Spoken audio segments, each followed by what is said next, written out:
you are about to hear is true. Only the names have been changed to protect the innocent. NBC brings you Dragnet.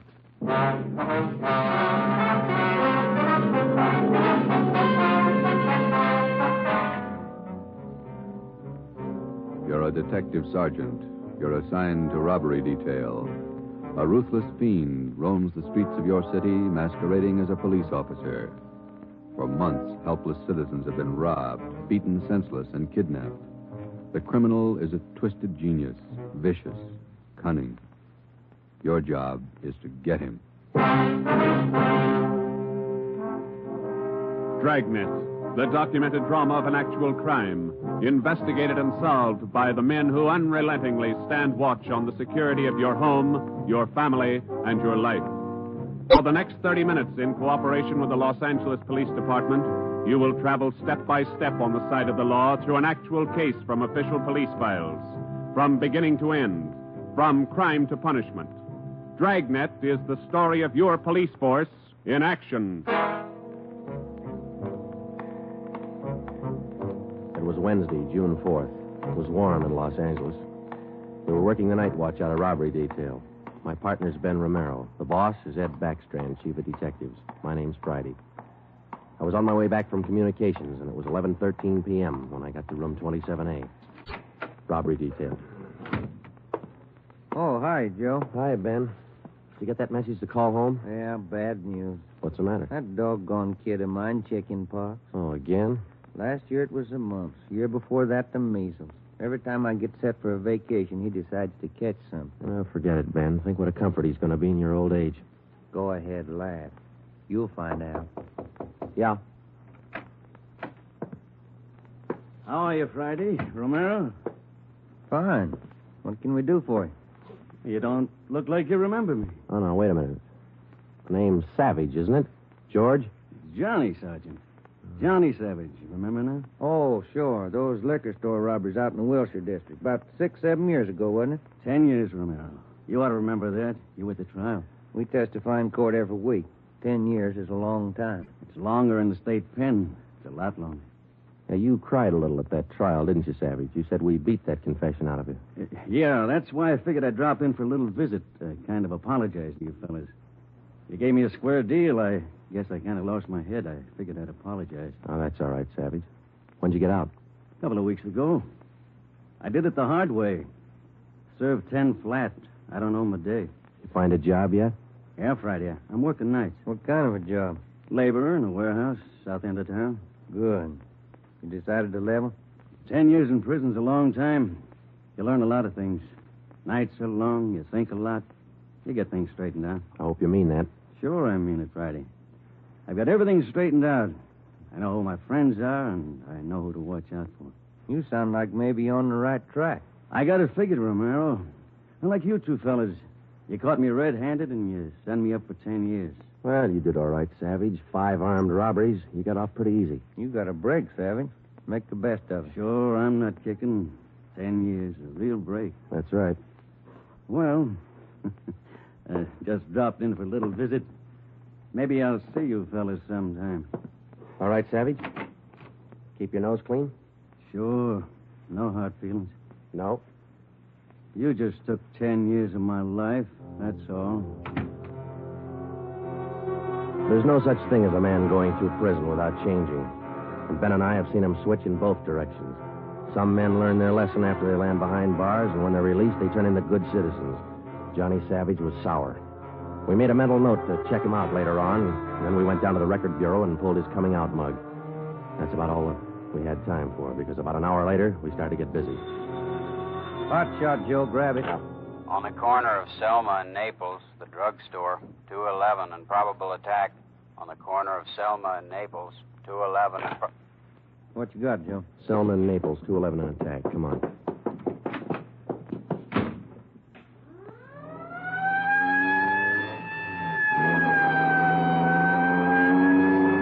Here we are, Joe. Over there on the far corner. Yeah. All right. Come on. We got the story from the victim, the store owner, Mr. Thomas. For the most part, it was the usual rundown of an early morning holdup. There was only one exception. Oh, I've had young hoodlums try to hold me up before, but there was nothing like this one. How you mean, Mr. Thomas? Well, he came in here just before closing, and ordinarily I'd have kept an eye out because that's the time to look for him. But this fella came to the door and said he was a policeman, so I let him in. He looked like a cop. Boyed right up to me and the wife behind the counter and pointed a gun. And she screamed, and he hit her in the face with the butt of the gun. Sergeant, it was horrible.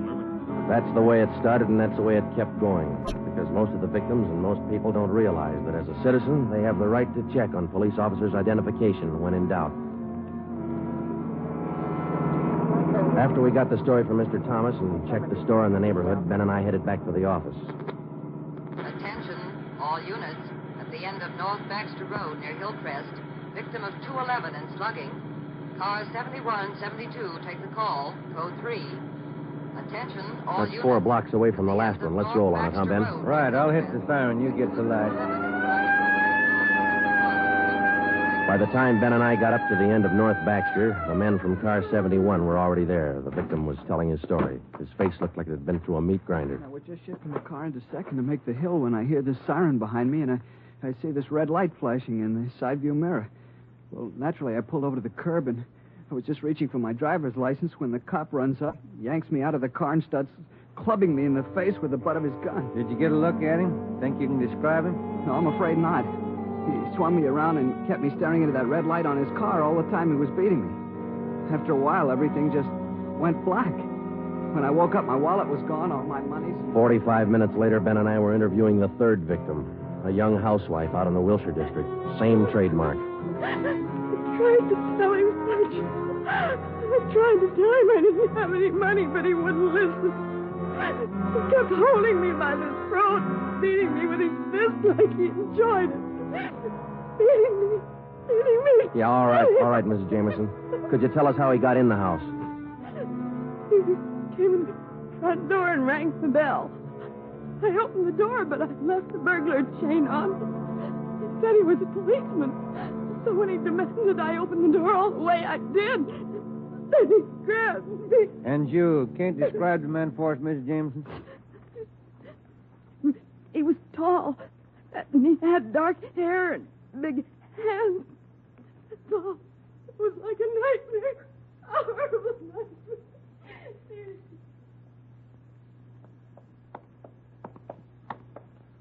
Tall, dark hair, big hands. Your guess the same as mine, Joe? Maybe. Let's wait and see. Come on, let's check with the boss. Hi, Mike. Hi. He's waiting for you. In there. Come on, Ben. Chief of Detective's office. Hannon. Sit down. Yeah, Skipper. All right, you two, let's have it. The guy with the red light? Yes, the guy with the red light posing as a policeman. Why hasn't he been picked up? You know as much about it as we do, Ed. We got our first call around midnight. He knocked over a drugstore out on Selma. He hasn't stopped working since. Didn't you get any definite lead on him? No description, no license number? Nothing. He's tall, big hands, dark hair, that's all. Fine. Either of you got any ideas? Could be anybody, Skipper, with that description. You're sure it wasn't anybody on the force? We sent all the victims down to personnel. Lowry showed him the mug book of all police officers. Wasn't one of our men. Works fast. Drugstore, motorist, a pedestrian, a housewife out in the Wilshire district. Went right in the house after her. 4 of them, right in a row. 5. Huh? There's a 20-year-old kid in the next room. Came in just before you got here. A couple of hours ago, he was sitting in a car with his girl up in Mulholland Drive. This red light bandit comes along, slugs him, and kidnaps the girl. Kidnapped? She still missing? Not a trace. When did this happen? A couple of hours ago. They brought the kid over from Georgia Street Hospital. We can talk to him now. He's had a bad time. Right in here. Okay. Pete, we're going to have to ask you a few more questions. Oh, yeah. Okay. It feels a little better now. This is Sergeant Friday and Sergeant Romero. Hi, Pete. Hi. Can you tell us what time the trouble started? Oh, about 10:15, 10:30. Sally and I were sitting in the car talking about where we were going on our honeymoon. We're going to be married next month. And then this car pulls up behind us and starts flashing a red spotlight on us, and a guy runs over and pulls open the door. He said he was a cop. Did you get a good look at his car, Pete? I think it was a black sedan. Did you get a look at the man, Pete? No, I didn't. It was pretty dark, and he kept me staring into that red spotlight. It all happened so fast. Then he started slugging me, and I went down. What happened then? Well, the next thing I knew, Sally was screaming. He had one hand on her throat, and he had her backed up against the side of the car. He was beating her with the other hand. Some kind of a short billy club. Well, I got up and I started for him, and he slugged me again. When I came to, Sally was gone. Anybody check the area up there, Ed? Yeah, Davis and Griffin. Didn't find a thing. Oh, Sergeant, you gotta find her. You got to. I wouldn't know what to tell her folks. I wouldn't know what to say. That's all right, Pete. We'll find her. You take it easy. Got a hot shot, Ed, up in Summit Road near Westmore. A woman, unconscious. Ambulance follow-up. Possible dead body. All right, Hannon. Look after Pete here. Friday, Romero, let's go. Up ahead, Romero, to the right. Okay, Skipper. Yeah, there's the ambulance and the cruiser car. Sure a lonely-looking spot. All right, come on. Hiya, Doc. What'd you find? Hiya, fellas. Right over here. Just gonna take her in. Where'd you find her? Over there, by the side of the road. Somebody driving by saw her. They called us. Any identification? This bracelet on her wrist. To my dearest Sally, from Pete. December 25th, 1947. That's a girl, all right. What are the chances, Doc? I wouldn't bet on him. Pretty bad shape. Well, have you seen enough? Yeah. Friday, Romero, call the crime lab and check the area for footprints and tire tracks. I'll ride back in the ambulance with the girl. If she regains consciousness, I want to talk to her. All right? Okay, Ed. I'll meet you in the office by 8:30. We're working straight through till we get this guy. See you at the office, Skipper.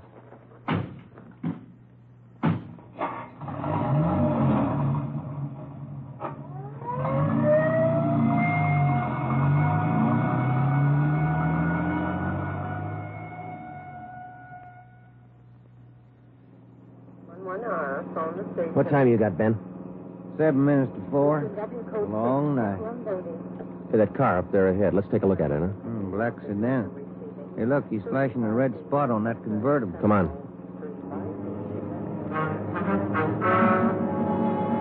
He sees us, Joe. He's pulling away. Get that gas pedal down to the floor. It's already there. He's turning off right. Hit the siren. I'll get the light. We're gaining a little, Ben. Next corner to the left. Joe, where'd he go? The fancy driver. Try the alley up ahead to the left. Must have turned up that cross street. Get through the alley and double back on him. Right. There he is, Ben. Look out. Watch it, Joe. Watch it. He's going to ram us.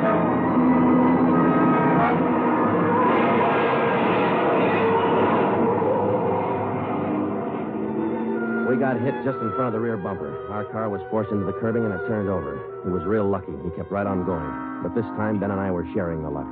All we got out of it was a couple of nasty cracks in the head and a few bruises, but it was enough to keep us in a hospital under observation for a day. By this time, Ed Backstrand was fuming. So were the newspapers.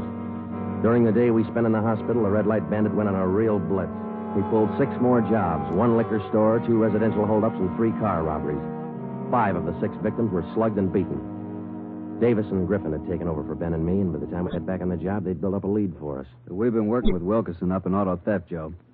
He's used 4 stolen cars already. We got the makes and numbers on each one of them. How about the dark sedan he was driving when he rammed us? The boys picked it up this morning out on Sepulveda. We're checking it for prints now. Well, that's fine, Dave. You got any description on the guy yet? No luck there, Joe. He works too fast. Nothing at all? The same as you had. Tall, black hair, big hands.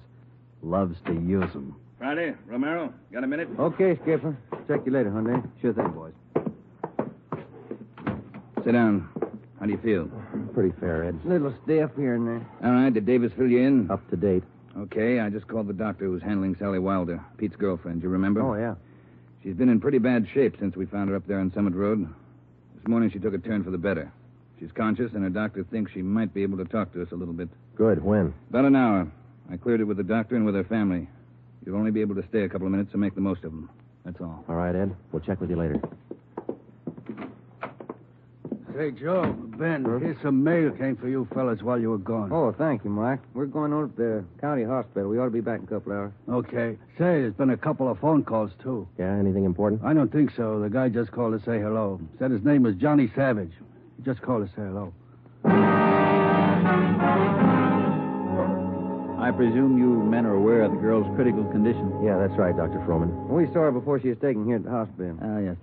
You understand, of course, that you'll be able to see her for only a few minutes, and please try your best not to excite her, huh? Right, Doctor. Sally isn't able to talk. Bad mouth and face injuries, so your questions will have to be answered simply yes or no and nod of the head. Okay, we got you. We only have a few questions, and we want to know if she can identify the man who beat her from these pictures we've got here. All right, Sergeant. This way, please. Thank you.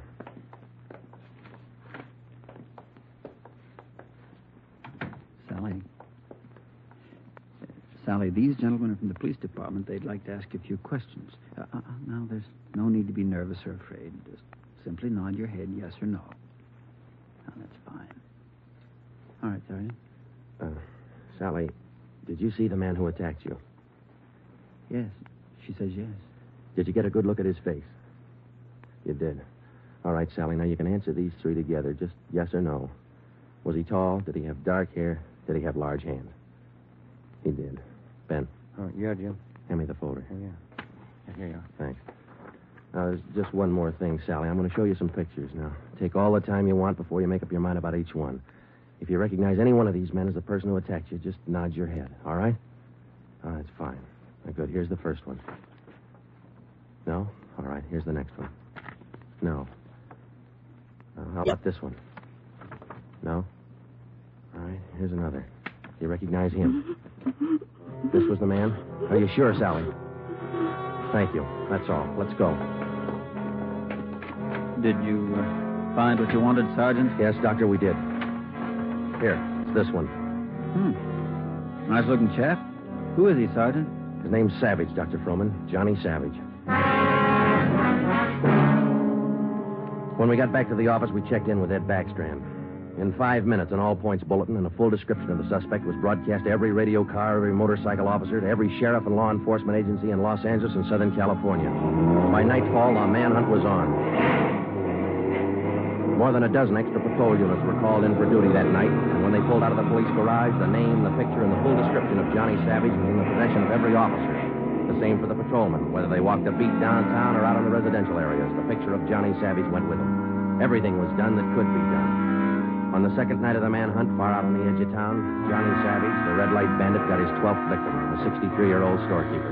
Attention, all units. 939 Markham Street, near Clark. 211 and slugging, code 3. Ambulance dispatched. All units. 939 Markham Street, near Clark.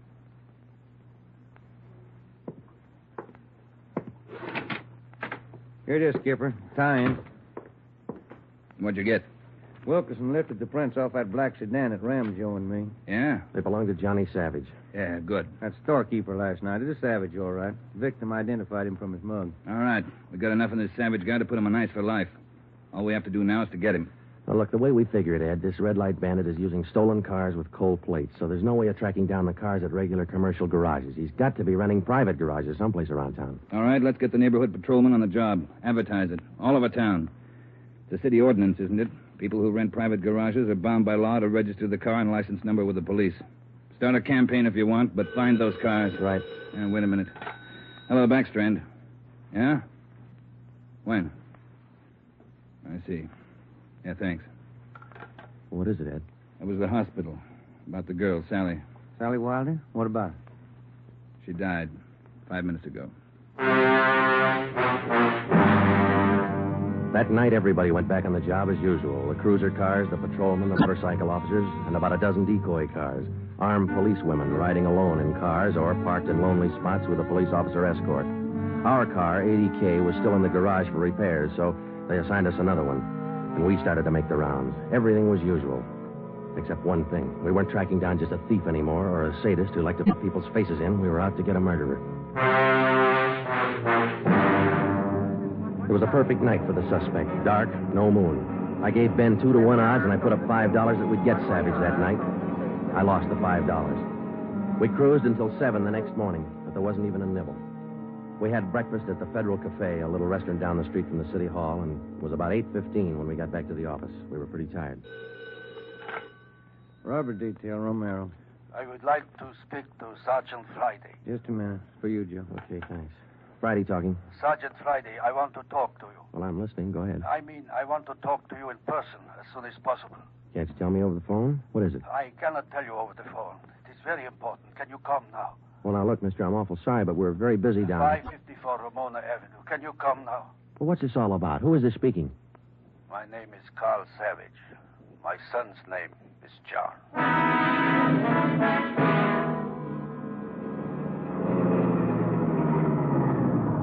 Here it is, Joe. Neat-looking little place. Yeah.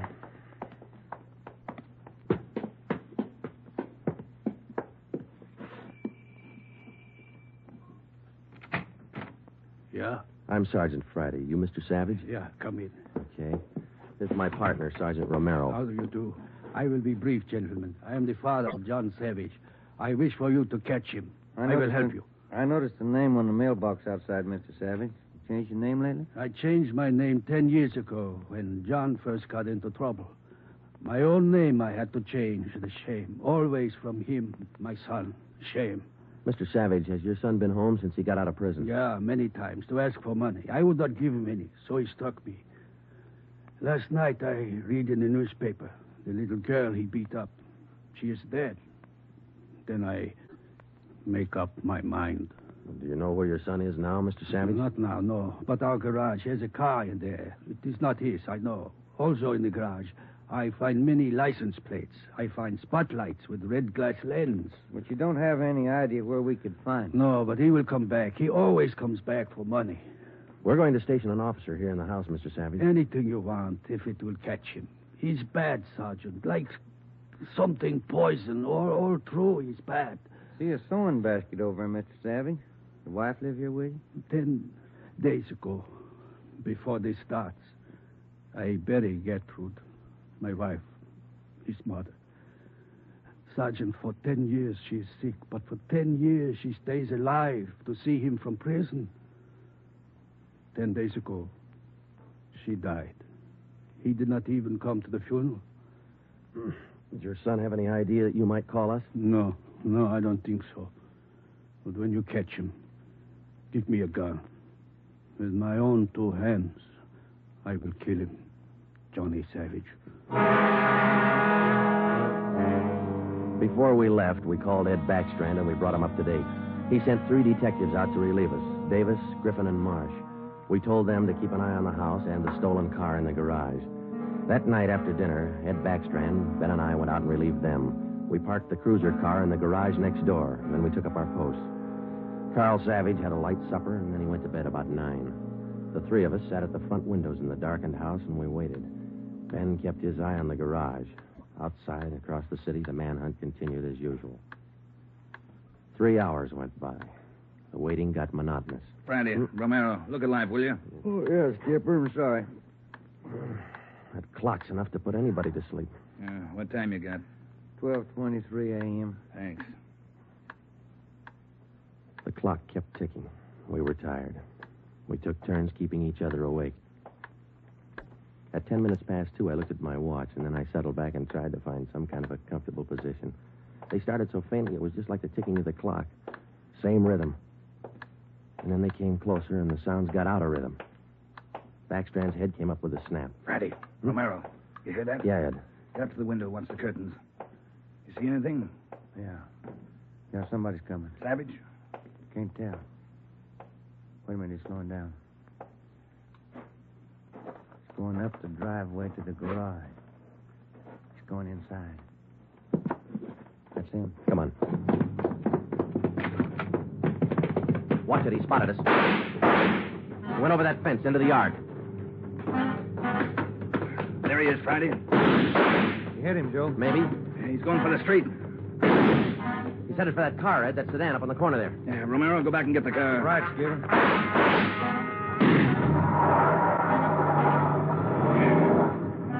Must have parked up the block before he came around. Where's Romero? I don't know.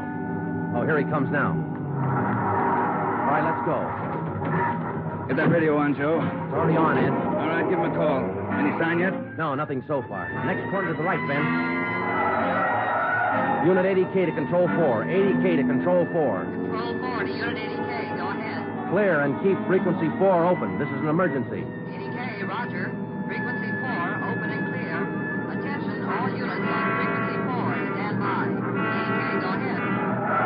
Yeah, there he is, Friday, up ahead. Dark blue sedan. Control 4. We are in pursuit of the possible red light bandit. Suspect is driving a dark blue 1949 sedan. License number in the 7 column. 61 Robert 784. Use caution. Suspect is armed. Code 3. Attention, all units. Attention, all units. Unit 80K now pursuing possible red light bandit. Suspect suspect is driving a dark blue 1949 sedan. License number in the 7 column. 61 Robert 784. Use caution. Suspect is armed. Code 3. Your location, 80K. Control 4, we are headed east on Wilshire Boulevard, crossing La Brea. Attention, all units. Suspect is headed east on Wilshire Boulevard, crossing La Brea. Watch it, Romero. Don't lose him. I see him, Skipper. Control 4, still pursuing Red Light Bandit, headed east on Wilshire, now crossing Rossmore. Attention, all units. Suspect is still headed east on Wilshire, now crossing Rossmore. Suspect is armed. Use caution. Code 3. That truck pulling out up ahead. Hit the siren, will you, Skipper? Yeah. Hold on, it's a tight squeeze. Gaining on Romero. A lot of traffic up ahead. He's got to slow down. Control 4, suspect headed east on Wilshire, crossing Western Avenue, closing in. There he goes. Took a right down Sherman Alley. It's a dead end. Yeah. Control 4, suspect turns south into Sherman Alley, closing in on suspect. Attention, all units. Suspect has turned south into Sherman Alley. Suspect is trapped. Converge on Sherman Alley. There he is, Skipper. Pulling up ahead. He's jumping out. All right, take the mic, will you, Ed? Here. Come on, Ben. I'll direct the other cars in. If you need help, holler. Right, Skipper. All right, which way to go, Ben? Down between those buildings. Come on. He's starting up the back fire escape. All right, keep him busy. All right, Savage, come on down. He wants to go the rough way. One more chance, Savage. Come on down. No use, Joe. He's heading up for the roof. Come on. He climbs like a monkey. Come on, let's get him. Here, I'll give you a hand. Here's the roof. Where'd he go? I don't know. Let's spread out. All right, Savage, you're through. Throw your gun out and come out with your hands up. Watch it, Joe. He's running for the edge. He's going to jump. I'll get him. All right, up, guy back here. You lousy copper, you dirty, lousy cop. I'll kill you out. You're through, Savage. You're through.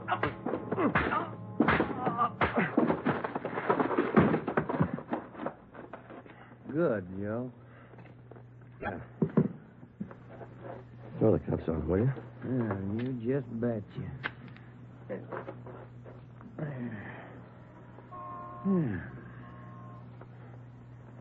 You want to smoke? Yeah, I can sure use one. Thanks. Quiet up here.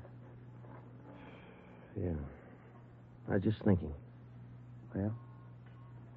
Carl Savage, this guy's father. Mm-hmm. What about him? Nothing. What would you do, Ben, if your son was a murderer?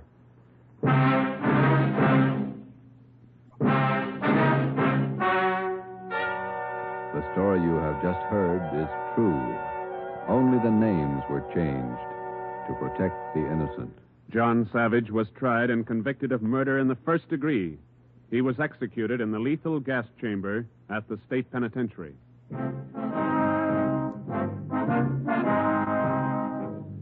You have just heard the sixth in a new series of authentic cases from official files. Technical advice for Dragnet is furnished by the Los Angeles Police Department. Tonight's program is dedicated to Patrol Officer Robert Steele of the Montana State Highway Patrol, who on the morning of November 2nd, 1947, gave his life so that yours might be more secure.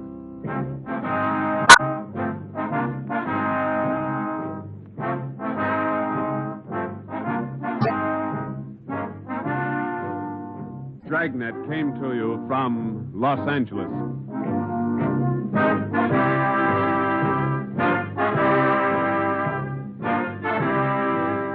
This is NBC, the national broadcasting company.